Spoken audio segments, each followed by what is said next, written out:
This is Natural News, folks. Today, I bring you a story that's as shocking as it is fascinating. A deep dive into the world of cannibalism through the eyes of Michael Yon, a man who has seen more of the world than most of us can even imagine. This isn't just a tale of survival or cultural practices. It's a journey into the dark underbelly of human behavior and the lengths some will go to for what they believe are mystical or spiritual gains. Now, Michael Yon isn't just a traveler. He's a combat correspondent, an investigative journalist, and someone who has spent his life understanding cultures and conflicts that most of us only read about in books. He's the kind of person who, when he says something, you listen. And what he has to say about cannibalism is nothing short of mind-blowing. Yon starts by setting the stage with his extensive travels.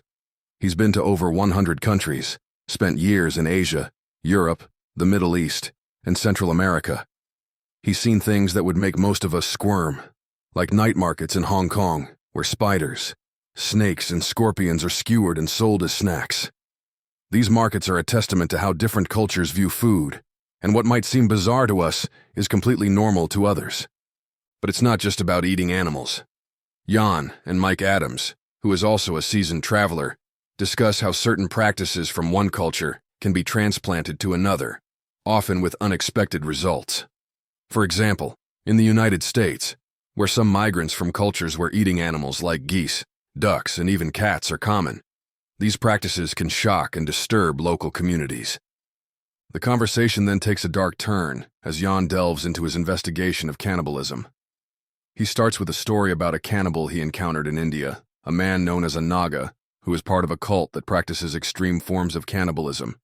This isn't just about survival, it's about a belief system that sees human flesh as a source of power and energy. One of the most intriguing and disturbing parts of the interview is Yon's detailed account of tracking down a Texan named Gary Rayburn Stevenson, who had become a cannibal in India.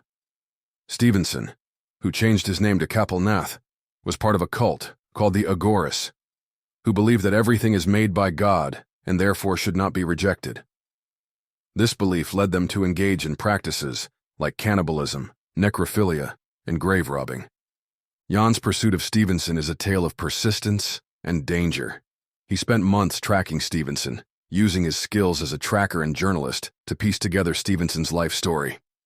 From Stevenson's childhood in Houston, where he contracted polio, to his journey through various religions and cults, Yon's investigation is a gripping narrative of one man's descent into darkness.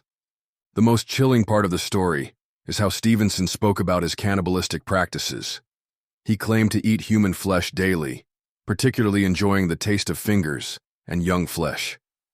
Yon's account of finding Stevenson in a restaurant in Varanasi, India, and the subsequent interactions, including Stevenson's attempt to take a police officer's rifle, is a testament to the lengths Yon went to understand and document this dark world.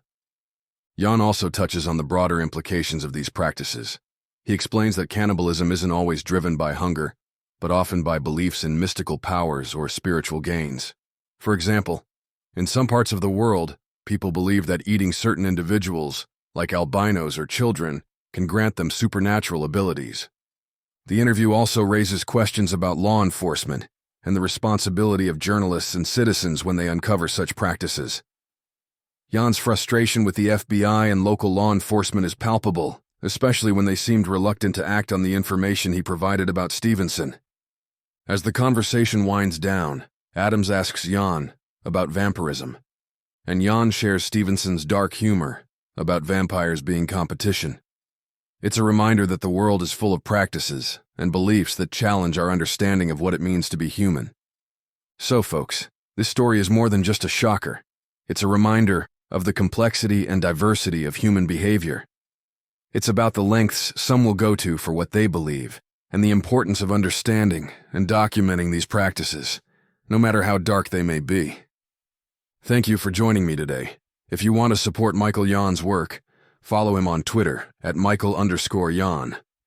His insights and investigations continue to shed light on the hidden corners of our world. Until next time, stay curious, stay informed, and take care. This has been a BrightLearn.ai summary of an interview between Michael Yon and Mike Adams on September 13th. 2024. The full interview is available at brightlearn.com, where you can also find podcasts and special reports by Mike Adams and other creators. Visit naturalnews.com for full editorial coverage of this interview and breaking news on critical stories that will keep you informed and aware of what's really going on.